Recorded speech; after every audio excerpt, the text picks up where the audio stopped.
berjalan dalam firman-Mu, hatiku siap.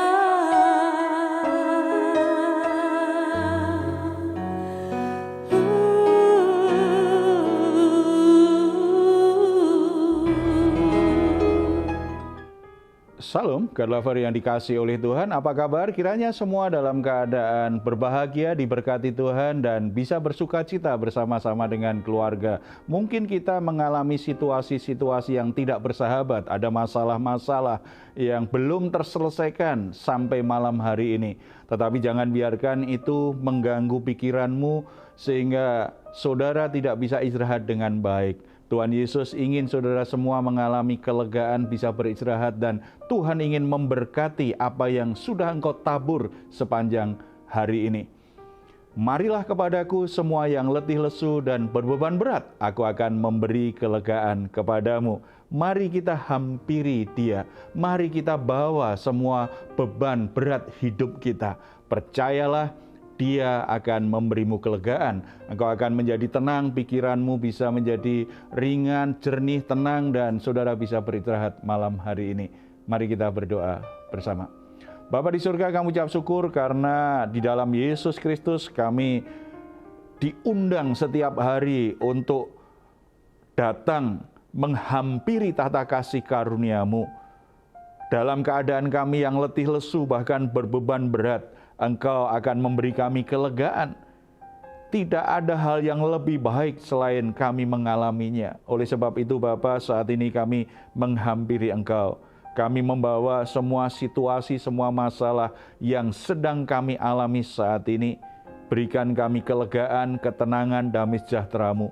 Supaya kami bisa beristirahat, bisa tidur dengan nyenyak, dan besok pagi kami kembali bangun dengan tubuh yang segar, untuk mengerjakan semua tugas pekerjaan kami lebih produktif, lebih mempermuliakan nama-Mu.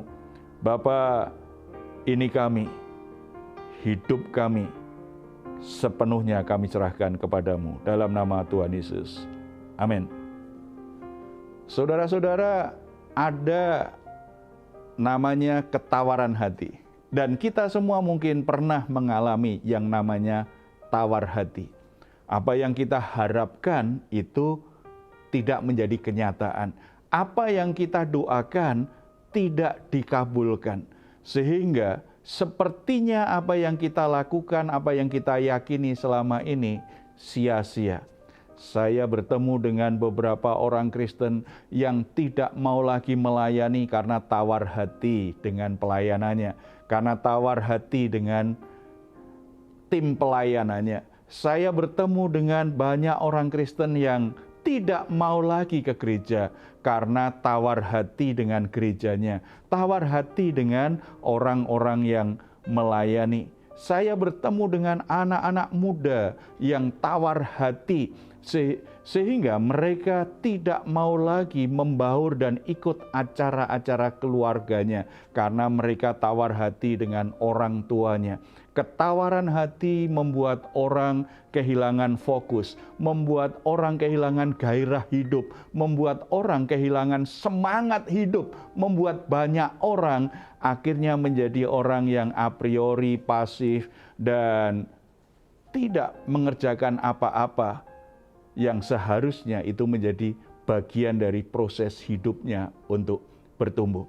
Bagaimana Tuhan melihat ketawaran hati manusia dan bagaimana Tuhan Yesus kemudian menyembuhkan, memulihkan hati yang tawar ini.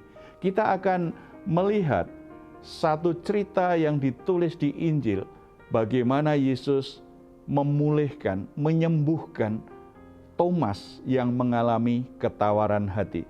Kita akan membuka Alkitab kita dari Yohanes pasal 20 ayat 24 sampai 31. Kita baca ayat 24 sampai 25. Tetapi Thomas, seorang dari ke-12 murid itu yang disebut Didimus, tidak ada bersama-sama mereka ketika Yesus datang ke situ. Maka kata murid-murid yang lain itu kepadanya, "Kami telah melihat Tuhan." Tetapi Thomas berkata kepada mereka, Sebelum aku melihat bekas paku pada tangannya, dan sebelum aku mencucukkan jariku ke dalam bekas paku itu, dan mencucukkan tanganku ke dalam lambungnya, sekali-kali aku tidak akan percaya. Saudara-saudara perhatikan, Thomas menjadi tawar hati karena punya harapan yang begitu besar kepada Yesus. Dia berharap dia bisa mengikuti Yesus dan ikut serta mengalami kemuliaan hidup. Semakin Yesus dimuliakan, dia semakin mendapatkan kemuliaan itu. Tetapi harapannya sirna ketika dia melihat Yesus ditangkap, diadili tanpa perlawanan. Yesus disiksa tanpa perlawanan. Yesus yang melakukan banyak mujizat, banyak keajaiban, kok nampaknya kelihatannya lemah sekali, bahkan membiarkan dirinya disalibkan. Tempat yang seharusnya hanya pantas untuk ditempati penjahat-penjahat yang paling terkutuk saat itu. Sepertinya Yesus menyerah saja, tidak ada perlawanan. Bahkan akhirnya Yesus menghembuskan nafasnya, mati di atas kayu salib. Kekecewaan yang luar biasa, harapan yang begitu besar menjadi berantakan. Makanya ketika murid-murid yang lain itu berkumpul, Thomas tidak mau ikut berkumpul. Dia menyendiri, dia hanya galau dengan dirinya, galau dengan hatinya, sedang goncang hatinya, sedang goncang imannya. Ketawaran hati itu ada pada dirinya. Orang yang tawar hati biasanya memang tidak mau ngumpul-ngumpul lagi, tidak mau lagi bersama dengan yang lain, mulai mundur dari persekutuan, mulai mundur dari pelayanan, mulai tidak mau lagi ikut-ikutan dengan banyak aktivitas yang ada. Bahkan ketika murid-murid yang lain bercerita kepada dia, kami sudah melihat Tuhan, kami sudah melihat Yesus Kristus. Dia tetap tidak percaya.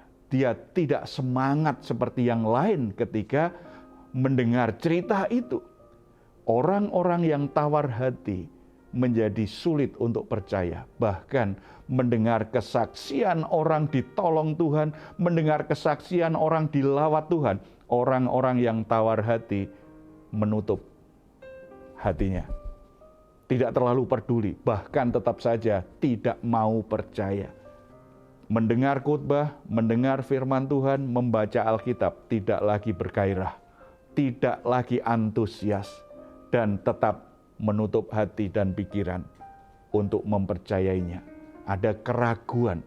Itu yang dialami oleh Thomas. Tetapi Yesus sebelum naik ke surga, dia memberi perhatian khusus kepada muridnya ini. Makanya ketika Thomas waktu itu datang dalam kumpulan murid-murid, ini tidak jadi kebiasaan sebab sebelumnya dia nggak datang. Saat ada Thomas dalam persekutuan mereka, Yesus datang lagi kepada mereka. Ayat yang ke-26. 8 hari kemudian murid-murid Yesus berada kembali dalam rumah itu dan Thomas bersama-sama dengan mereka.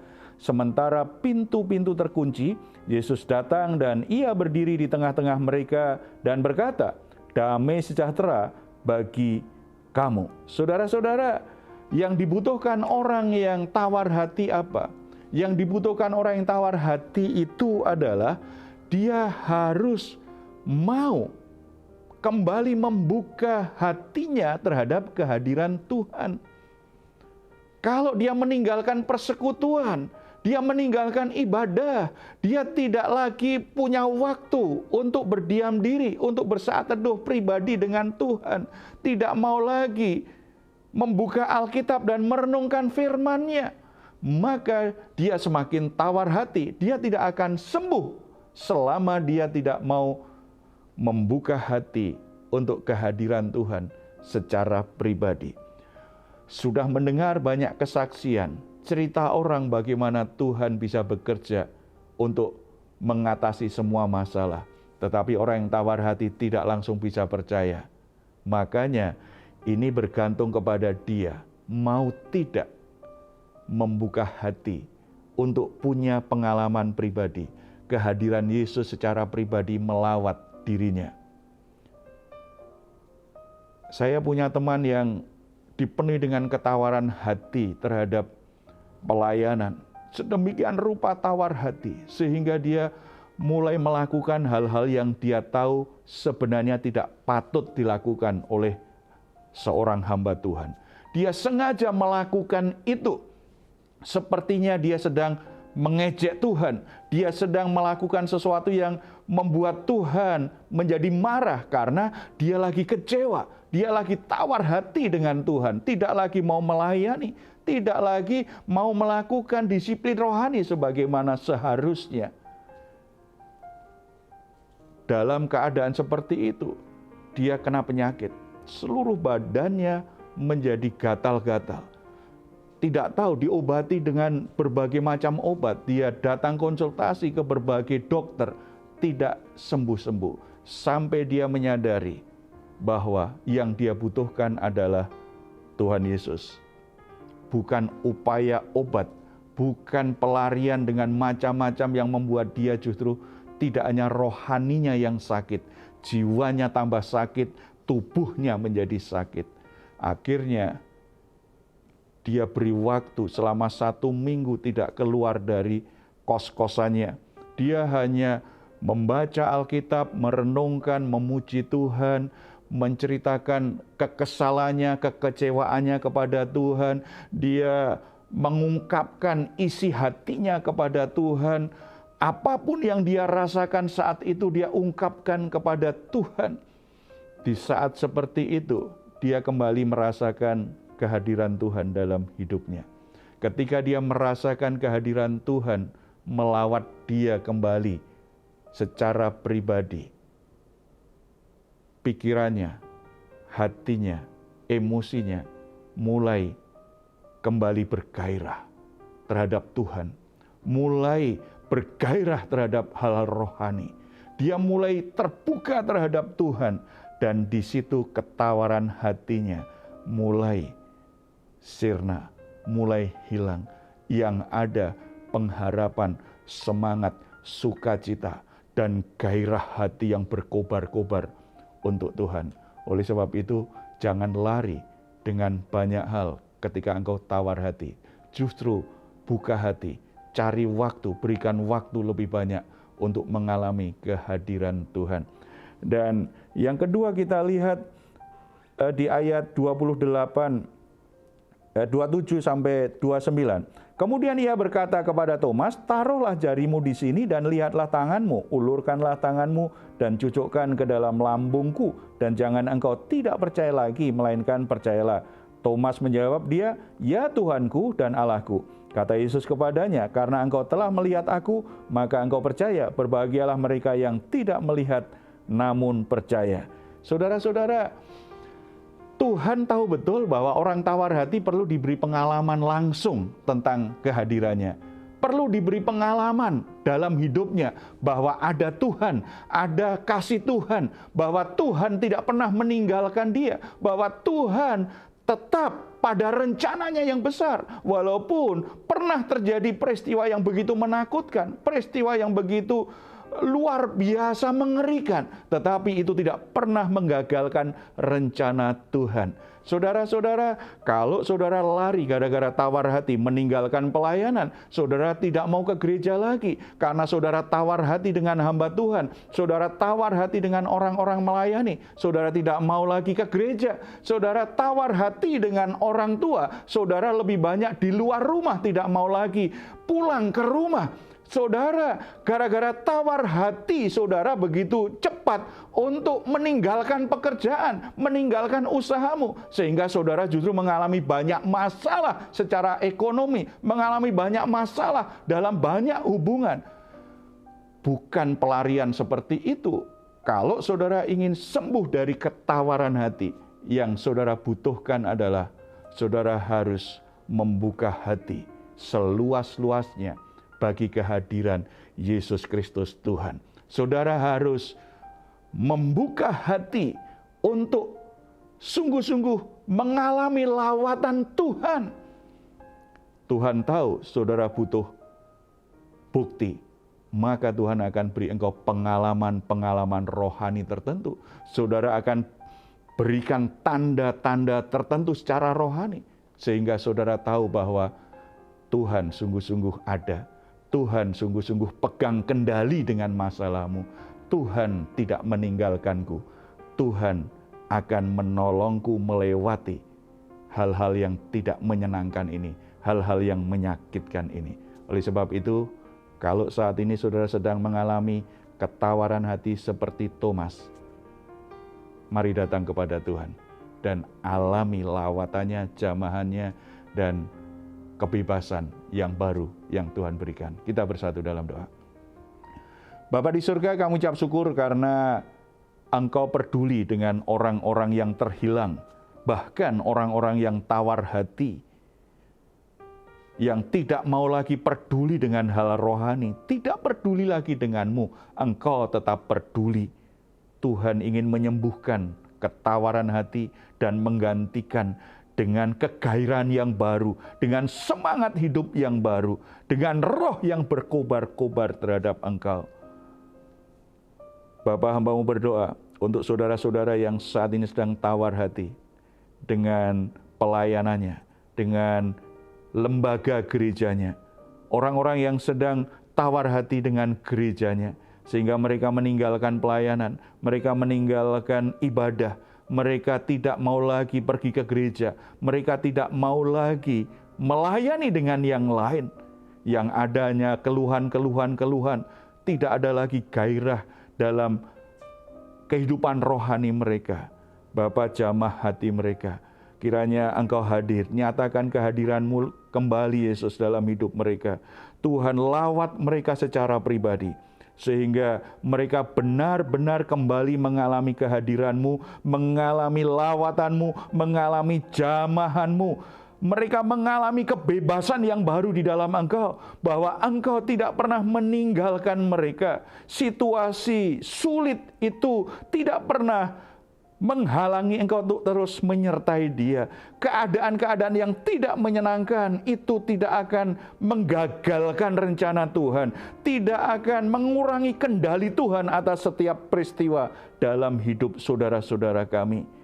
Hamba-Mu juga berdoa untuk anak-anak muda yang meninggalkan rumah mereka karena tawar hati dengan orang tuanya, tawar hati dengan keluarganya.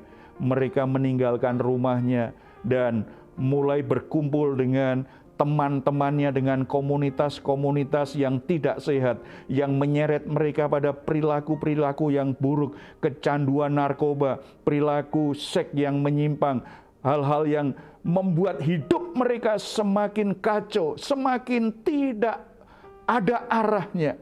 Bapa di surga, kiranya Roh Kudus menjangkau mereka kembali. Roh Kudus menjangkau mereka kembali dan nyatakan kehadiran-Mu yang penuh kasih, kehadiran-Mu yang peduli terhadap mereka.